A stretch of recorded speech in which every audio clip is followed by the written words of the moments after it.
Innocence. J'accuse.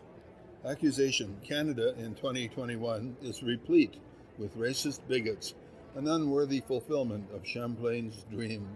But I plead innocent for the million or so Canadians who hold to the vision of their nation's founder and insist that theirs is the real Canada, the beloved country. There may be 100 or more Canadas, maybe even as many as there are Canadians, and there are other Canadas, including one for everyone, who's done a cover of Jérôme Lajoie's Un Canadien Errant. Leonard Cohen called his The Lost Canadian, and Paul Robeson's album for Germany includes it as Le Canadien Errant.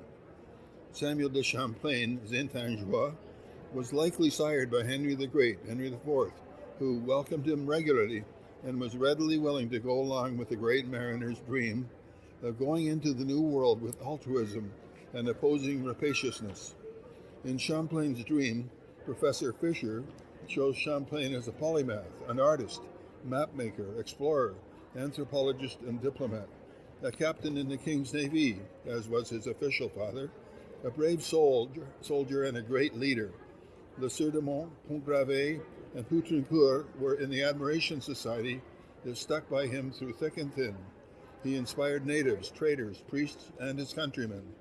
Champlain, however, deplored ni foi, ni roi, ni loi.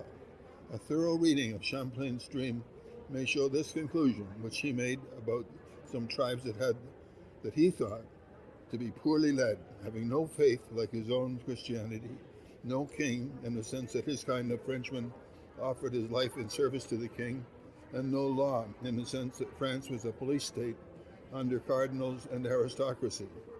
This was as close as Dr. Fisher comes to allowing Champlain to be accused of bigotry. The tribes that got Champlain to be their secret weapon in the wars against the Iroquois loved him. He was shocked, however, when he risked his life and saw tribesmen walk away from battles where they started losing, and that they were free to do so, no law, no king. Chiefs and others who got near him would touch the arrow wounds on his neck from his first battle on their behalf, a sign of great admiration and respect. When Champlain got Frenchmen to live with the tribes and tribesmen to go to France, it was for learning each other's languages. He dressed them as princes, not caged curiosities, when they went to France.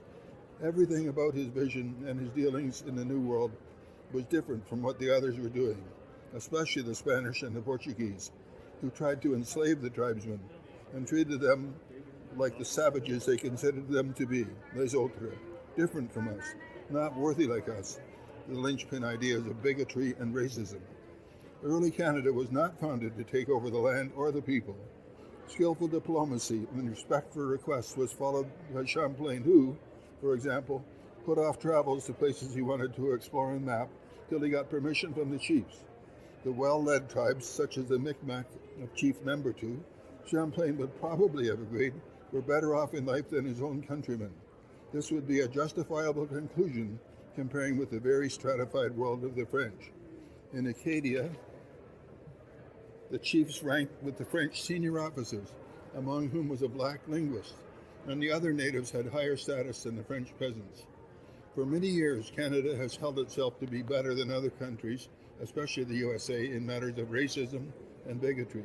That may be justifiable, but just as no man is free until all men are free, bigotry is not gone until there are no bigots.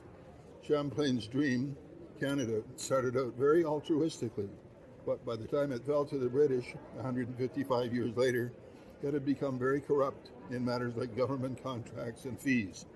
It was not of the high order that Champlain had set up, which had caused all governors to be honored as Anantio, Anishinaabe for Great Mountain, after his successor, Grande-Bretagne. Could we ever be free of bigotry? Eternal vigilance is the price of freedom.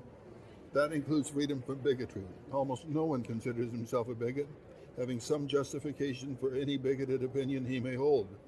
Bigotry against bigots is justifiable, but to carry it all the way to the point of stamping out the last bigot would possibly do more harm than good. Yes, it is possible that some good comes from having an opposition out there for prevailing ideas. It could be argued that we already have become so vigilant against bigotry that we have brought Western democratic society very close to what Champlain deplored. ni foi, ni roi, ni loi. It is not only not allowable, but almost required to suppress faith, foi, in public administration. How much loyalty of the kind we accepted in World War I, offering one's life for king and country, do we have today? Ni roi. And what percentage of people strongly respect the law? Ni loi. Anarchy is sought by many of us. The hard-won right to vote is ignored by many. But still, of those accused, as in Zola's famous essay on anti-Semitism, I also plead innocence for myself and for those who choose to uphold Champlain's dream, the dream of our founder. He also founded the Order of Good Cheer, and it is a foundation for Canadian mutual aid and a worthy part of the dream.